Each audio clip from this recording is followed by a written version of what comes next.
teman-teman, sebelum memulai pembelajaran, marilah berdoa terlebih dahulu dan berdoa sesuai agamanya masing-masing.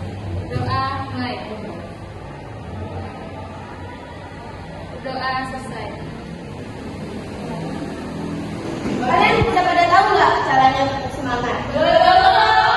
Ya contohnya ya, baru kalian ikuti. Jangan coba ikuti sekarang ya, coba dulu. Semangat, semangat, gitu ya? Paham? Kita ulang. Tepuk semangat, semangat,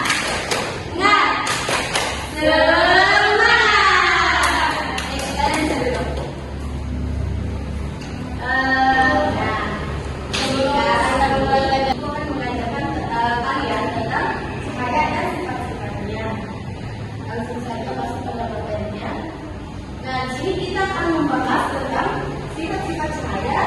Terus cahaya bisa dibangkitkan, cahaya bisa menembus benda bening, cahaya bisa dibiarkan, dan cahaya yang diuraikan. Di sini ada sedikit penjelasan tentang cahaya. Nah, seperti yang kalian lihat ya, cahaya adalah gelombang elektromagnetik yang bisa dilihat oleh mata kita. Tidak semua gelombang elektromagnetik bisa teramati oleh mata kita, seperti sinar X, gelombang radio, dan gelombang mikro atau microwave. Cahaya yang bisa kita lihat tersusun atas berbagai macam warna dan gelombang yang berbeda-beda. Ketika gelombang tersebut disatukan, kita melihat sebagai cahaya putih, termasuk matahari. Ini contohnya. Bisa juga kalian lihat ada siang hari, kan ada matahari di atas sana itu. Terus di sini masuk ada sifat-sifat cahaya. Cahaya merawat lurus, gelombang cahaya bergerak dengan arah yang lurus dan tidak dapat berbelok dengan sendirinya. Apabila cahaya mengenai suatu benda gelap atau benda yang tidak dapat ditembus oleh cahaya, maka cahaya tidak akan dapat melewati benda tersebut. Contohnya seperti ini kan di dalam rumah kan ada lampu kan. Nah, apabila cahaya masuk ke rumah, pasti kalian pernah lihat kan cahaya yang satu-satu itu kan, tidak semua cahaya masuk ke karena tertutup oleh dedaunan. Terus selanjutnya, cahaya bisa dipantulkan. Cahaya bisa dipantulkan apabila mengenai suatu benda pada permukaan yang rata. Arah sudut sinar datang akan sama dengan sudut sinar pantul. Namun, pada permukaan yang kasar atau tidak beraturan, sudut-sudut ini akan memiliki perbedaan mikrosepsi yang sering terjadi, yaitu permukaan yang tidak beraturan, tidak memantulkan cahaya, padahal cahaya tetap dipantulkan dengan arah yang berbeda. Contohnya seperti ini. Nah, terus selanjutnya, cahaya bisa menembus benda bening. Ketika cahaya mengenai suatu benda bening, benda yang tidak dapat menyala dan tidak memantulkan cahaya, maka cahaya akan menembus benda itu. Kita masih dapat melihat benda yang berada di balik benda bening seperti kaca, karena ada cahaya yang melewati benda tersebut dan ditangkap oleh mata kita. Contohnya jendela di rumah kita. Selanjutnya, cahaya bisa dibiaskan.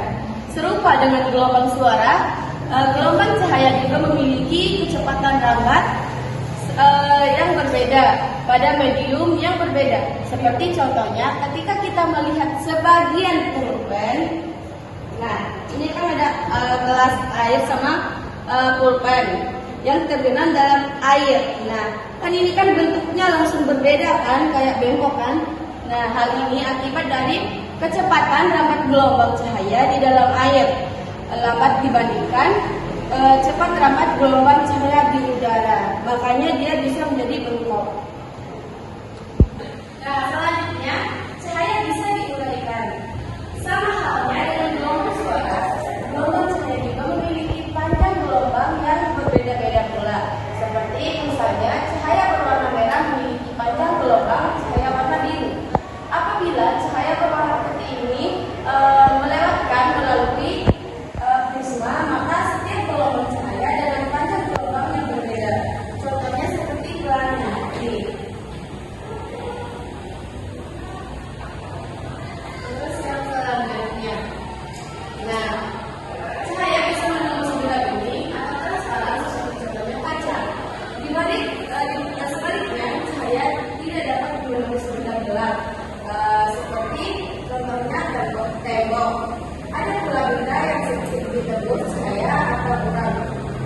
benda ini, kita hanya bisa melihat benda dengan sama-sama. Terus kesimpulannya. Selanjutnya, di sini ibu akan membagikan kalian KPD yang harus kalian isi ya. Di sini ibu akan membagikan kelompok kalian satu kelompok 2 orang.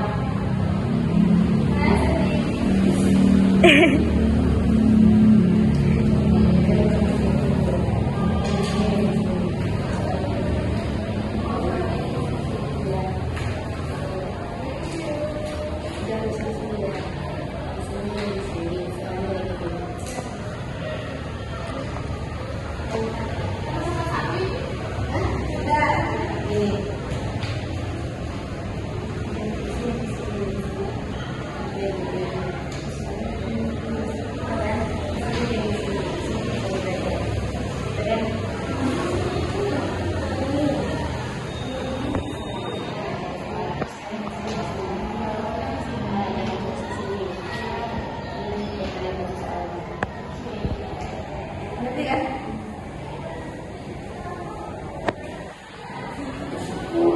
Ibu kasih waktu kalian 5 menit.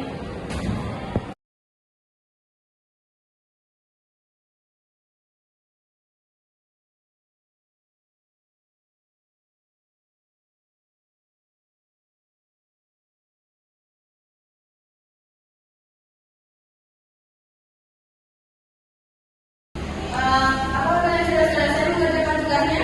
Sudah, Ibu. Baik, sini maju kumpulin tugasnya. Kumpulin aja ya, kumpulin aja. Biar Ibu yang periksa. Oke.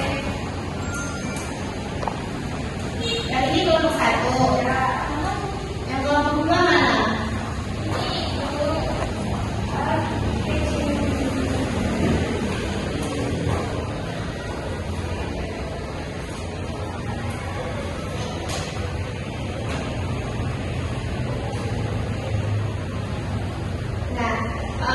Jawabannya ini sudah benar semua. Jadi Ibu lihat kalian ini sudah mengerti tentang apa yang Ibu jelaskan tadi ya.